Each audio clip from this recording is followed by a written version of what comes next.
बिस्मिल्लाहिर्रहमानिर्रहीम। इस निस्बत से अगर देखा जाए कि इन फ़िरक़ों में तमीज़ करना ये एक मेहनत तलब काम है और अहले सुन्नत की हकीकत मालूम करने के लिए ज़रूरी भी है। अगर इस तनाज़ुर में देखा जाए कि नासबी और ख़ारजी में इसमें मुक़द्दम कौन है, तो ये एक वाज़ेह सी बात है कि नासबियत मुक़द्दम है ख़ारजियत से। नवासिब का वजूद पहले मानना ज़रूरी होता है ख़वारिज का बाद में। इसलिए ये तकरीबन पहला फ़िरका ही बनता है इस्लाम का जिन्होंने रेशा दबानियाँ पैदा करने का काम शुरू किया। ये इस बुनियाद पर इनकी तकदीम समझ में आती है कि इनकी बुनियाद जो बुग़्ज़ अली पर है। बुग़्ज़ अली जो है ये अहद रिसालत मआब सल्लल्लाहु तआला अलैहि वसल्लम यानी हज़ूर सय्यद कायनात सल्लल्लाहु अलैहि वसल्लम की ज़ाहिरी हयात मुबारका में भी पाया जाता था और जिन सीनों से, ज़बानों से, दिलो दिमाग से इसका इज़हार हो जाता तो उसको मुनाफ़िकीन की सफ़ में शुमार कर दिया जाता।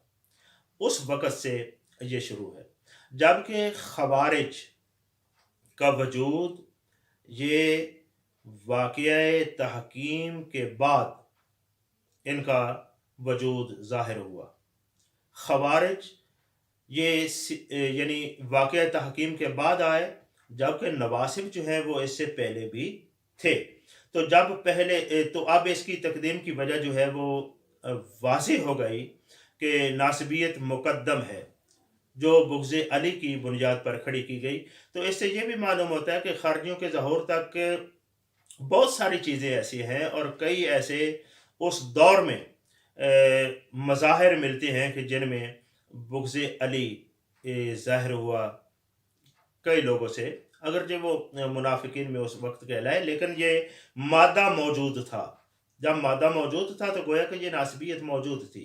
ये बुग़्ज़ अली वाली जिसको हम नासबियत इस वक़्त कह रहे हैं। और इस पर भी इत्तिफ़ाक़ है अहले कलाम का, जिन्होंने ज़िमनन या ख़ारजिया के उन्वान के तहत मुख़्तसरन भी ज़िक्र किया है जिन आइमा ने, उन्होंने उनके यहाँ भी ये मुसल्लम है कि बुग़्ज़ अली ही इनका असल मिशन है, उसके लिए ही ये काम करते हैं और छुप छुपा कर करते हैं। जितना वक़्त की मुनासबत से इनको मुयस्सर आए हथकंडे इस्तेमाल करना उतना ये करते हैं। ये नासबियत है, इसलिए इनके ज़हर से बचना भी ज़रा दुश्वार होता है, क्योंकि ये बिल्कुल ज़ाहिर होकर जो है वो सामने नहीं आते। तो हज़रत सैयदना अली मुर्तज़ा रज़ी अल्लाह ताला अन्हु आपने बल्कि ख़ुद इरशाद फरमाया, ये सही हदीस है कि हज़ूर अलैहिस्सलातु वस्सलाम ने मुझे यकीन दिलाया था कि अली सिर्फ मोमिन ही तुझसे प्यार करेगा और सिर्फ मुनाफिक बुग़्ज़ रखेगा। वहाँ लफ्ज़ है कि अल्ला युहिब्बनी इल्ला मोमिनुन वला युबग़िज़नी इल्ला मुनाफिक।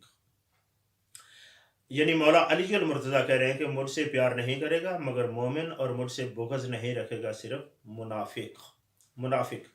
अब इसका मतलब ये हुआ कि उस दौर में बुग़्ज़ जो है ये मुनाफिक ज़ाहिर होता था। और हमेशा ये बात असल में काबिल ज़िक्र है, जिससे ये धोखा दे जाते हैं कि बुग़्ज़ ऐसा अमर नहीं है, ऐसी चीज़ नहीं है कि जिसका ज़बान से ऐलान करना ज़रूरी है कि मैं जी बुग़्ज़ रखता हूँ। ऐसा नहीं है। बुग़्ज़ एक ऐसा मादा है जो बंदे के अंदर पाया जाता है, ऐसा मादा जो बुग़्ज़ के लफ़्ज़ से नहीं, उसके चेहरे से नज़र आता है।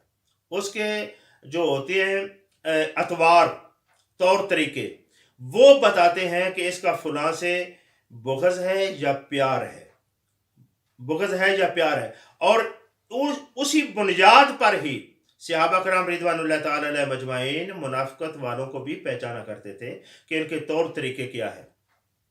तो ये मौला अली से बुग़्ज़ होना ये मुनाफ़िक़त की इलामत और प्यार होना ये ईमान की इलामत, ये बतौर कसवटी हो गई। अब जहाँ भी बुग़्ज़ पाया जाएगा, ज़ाहिर बात है कि वो खरा मोमिन नहीं होगा, उसके अंदर यानी वो मुनाफ़िक़त वाला जुज़ पाया जाएगा। और ये एक हकीकत है, ये हमारे उलमा ने कहा है کہ حضور سید عالم صلی اللہ علیہ وسلم کے بعد کسی کو یہ متعین کرنے کی یہ اجازت نہیں ہے کہ وہ اپنی طرف سے یہ کسی کو متعین کر کے حکم لگا دے، سٹیپ لگا دے کہ یہ منافق ہے۔ کیوں کہ یہ سٹیپ لگانا یہ اس کے لیے جائز ہے کہ جو کسی کی قلبی کیفیت سے مکمل طور پر یقینی اور قطعی طور پر آگاہی رکھتا ہو، اور وہ بذریعہ وہی ہو سکتا ہے یا اللہ کا نبی بیان کر سکتا ہے۔ تو ہو سکتا ہے کہ اس بنیاد پر ہی یہ نام ناسبیہ رکھا گیا ہو کہ منافقت کا تو ہم نہیں کہہ سکتے، لیکن یہ علامت ظاہر ہو گئی بعد میں، تو اب اس کو ناسبی کیونکہ اس کا معنی ویسے بھی ہوتا ہے کسی کے خلاف کھڑے ہونے والا، بلکہ وہ تہذیب ابن عساکر میں لگا لِأَنَّهُمْ نَاسَبُوهُ وَعَادَوْهُ، ان کا نام ناسبی اس لیے ہے کہ وہ مولا علی المرتضیٰ رضی اللہ عنہ کے خلاف کھڑے ہو گئے اور ان سے عداوت کی، تو یہ کھڑا ہو جانا اور عداوت کرنا یہ ان کو ناسبی کہنے کی وجہ بن گیا۔ تو گویا کہ جہاں کہیں بھی حضرت علی المرتضیٰ رضی اللہ تعالیٰ عنہ کے ساتھ کہیں عداوت یا اس طرح کا کوئی پہلو کسی سے نظر آئے، تو اس کو اگر اس کی نادانستہ طریقے سے اسے صادر ہو رہا ہے تو اس کو سمجھانے کی ضرورت ہے۔ اگر کوئی دانستہ کر رہا ہے تو پھر سمجھ جائیں کہ یہ واقعتاً ناسبیت کا کارندہ ہے، یہ وہ کام کرنے والا ہے۔ تو بہرحال اللہ رب العالمین جل جلالہ ہمیں ناسبیت، خارجیت اور اسی طرح رافضیت سے بہت دور رہ کر اہل سنت کی راہ اعتدال پر گامزن رہنے کی توفیق عطا فرمائے۔